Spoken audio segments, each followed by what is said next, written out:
Neoliberalisme het van die wêreldelite en ook ons ANC-regering uitbuiters gemaak, sê die stigtersleier van COSATU en oudminister Jay Naidoo. In sy nuwe boek Change verduidelik hy hoekom ware politieke verandering van grondvlak af boontoe moet plaasvind. Mr. Naidoo, welcome. You quote a conversation with Chris Hani, the SSCP leader, shortly before his murder in April 1993, where he expressed the fear that the liberators might emerge as elitists driving Mercedes-Benz, gathering riches. Is this what we've become? I think Chris Hani had a crystal ball. He saw it, and I think that's what we're rapidly descending to, particularly given the latest fiascos around the social grants payment and nuclear deal and Nenegate. I think we're certainly going down a trajectory towards a state that will be failing its citizens. But there was a time when COSATU, a movement you were instrumental in founding, was a check on the exercise of government power. That's not the case today.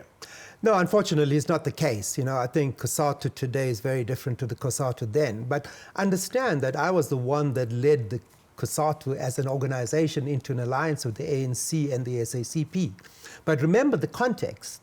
The context in 1990, we were basically teetering on the brink of a racial civil war in this country. We needed to anchor the democracy, and that alliance was premised on a program of reconstruction and development, which meant that the primary objective of the alliance was a program to deliver democracy and the basic needs of people: jobs, education, quality health, and a better quality of life. Unfortunately, that program was abandoned in 1996, and that's when I say that mortal sin about destroying a social consensus and bringing on what today we could very aptly describe as a neoliberal dispensation in the country. You're very critical of the way in which we have followed this global movement towards neoliberalism. You bemoan the fact that inequality is rising worldwide. Thomas Piketty wrote about this also. You cite growing unemployment and discord even in Western countries, and yet you argue that this is reversible. How? Well, I think first it requires an acknowledgement that we have a problem. And today in the World Economic Forum acknowledges, alongside the IMF and the World Bank, that inequality is not a good thing for the world. It's increasingly creating a more fragile world where the vast majority of particularly young people are feeling marginalized and excluded. They're ending up being Uber taxi drivers even when they are highly educated. So I think we're at a point in the world where increasingly policymakers and people who think strategically understand we cannot continue in this unsustainable way. Young people are in South Africa and elsewhere at the forefront of articulating some of these concerns. And yet, you write about the student movement in this country in a way as a movement without leaders, a leaderless movement. You criticize the violence which is estranging some people from what you regard as a legitimate cause. I mean, how ought young people to fight a system which they believe is rigged against them? Well, firstly, let's look at what are the conditions that face us today, the subjective conditions. 1 in 3 people goes to bed hungry. That's 14 million people in South Africa that tonight will not have enough food to eat. There's 1 in 3 people unemployed. Now, what can we describe as human dignity or democracy when a parent is unable to put food 3 times a day on the table for their children? And linked to that, we have 1 in 3 people dependent on a social grant. Democracy is not working for young people, and increasingly they are raising their voices. Unfortunately, in a context where leaders that are supposed to be addressing these grave crises are more busy enriching themselves and deepening the crisis in our country, and young people feel that the leadership in business, in trade unions, in civil society, and particularly in government have abandoned them. So it's a very dangerous situation we're entering where, in a sense, what we've seen on the ground, we are the protest capital of the world. And people are protesting about basic rights. And what happens in that, in the absence of leadership responding, violence takes place. Violence becomes the language. When it starts happening in our universities, we should be getting up as South Africans and saying there's something happening that is serious and could be our biggest nightmare. So, but democratic dogma dictated for more than a generation that the ballot box was the site, the appropriate site for these battles, right? That if you had a concern with how the country was governed, go to the ballot box and change who you vote for. These days, democracy is being questioned as a system. And legitimately questioned, I think, Valdemar.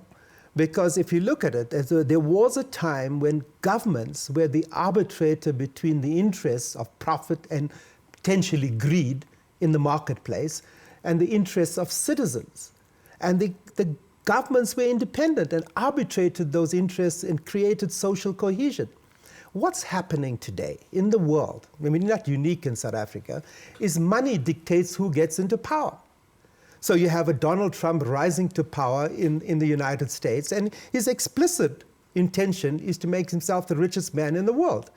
And you know, if you have the same here in terms of our politicians, it seems like we are now in a context of a transactional state, that senior officials and public office bearers, a large number of them, seem to have the sole intention of enriching themselves while doing government business. Yes, but what they say is that they have at least the intention now to throw land at the problem, and I'm not suggesting that land is an insignificant issue, but most people in this country, even the young activists, are asking for jobs and equality, not land. How important is land I to think solve land is fundamental. Land is fundamental to citizenship. I am working in the Eastern Free State in a place called Rustlers Valley, just outside of Vicksburg.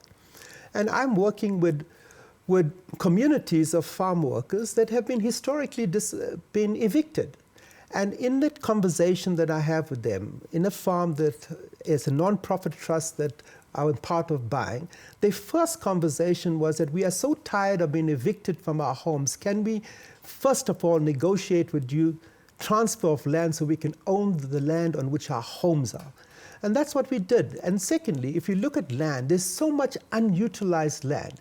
If we want to tackle hunger in this country and increase agriculture's contribution to the GDP of this country, we should be working with these communities, and government in particular should be coming to the table to put money into these communities so that they can own land, they can have money for building their seed banks, their nurseries, to be able to have irrigation and to have water and some power, and then to negotiate with the market so that they get a fair price for their projects that they don't need and consume in their homes. So what you describe will require a significant change in the country, and you write about CODESA way back as a process which yielded some meaningful, yes, at least a peaceful transition, right?